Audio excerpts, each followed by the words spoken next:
Look. Alam mo, inano pa rin nila doon na wala akong certificate of employment. Nandun na. Hindi nila alam. Sabi ko, ma'am, may pinasa na po ako dyan. Ching PITX station. Tapos sabi nung isa, hindi kasi ano yan eh. Galing ibang ano yan eh. Kaya ganyan ang mga ano niya, mga certificates niya. Okay na? Oo, naging okay. Kasi daw Arabic. Sabi ko hindi, may English naman yun. Nakalagay naman certificate. Ilalagyan na naman, ay kulang ko daw. Kulang, dami ko kulang. Tapos sinabi mo na. Tapos yun, sinabi ko. Pinakita ko sa nila. PITX station. PITX station. Hapon pa sila nagpaulit-ulit eh, no? Hindi man pala tinitingnan. Yung maganda yun sana yung nag-interview sa inyo. Hindi niya tinitingnan. Hindi niya ba yung dito? Kompleto na ba? Nakakapagod kasi. Tama naman, hindi siya rin. Daming drama pa. Paalala sa mga pasahero.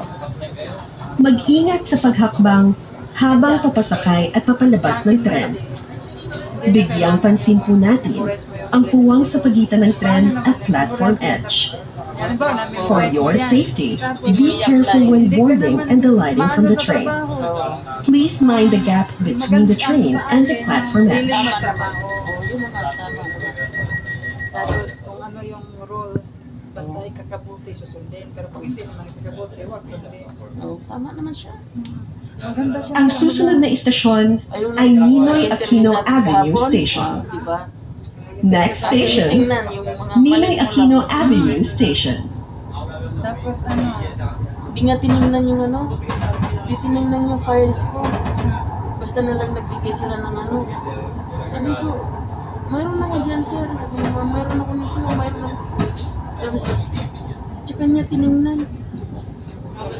Sabi ko, ang ano ko kasi sir sa ano yung mga ibang bansa pagalingin kasi doon ako nag-security. Eh, ganun ba? Tsaka tinignan yung kawan files ko. okay sana yun. Hindi nga titingnan, tapos wag ka na nabigyan ng ito yung kulang mo. Nagbibigay sila, ang dami, nagbibigay na naman sila ng kulang. Sabi ko. Tapos sabi ng maliit na medyo duling, sabi ko. Kasi yung mga documents yun sa ibang bansa pagalingin eh. Kasi hindi naman yan dito na gano'n. Sabi ko, ma'am, kahapon pa to, nagsubmit na ko to. Ginanyan siya.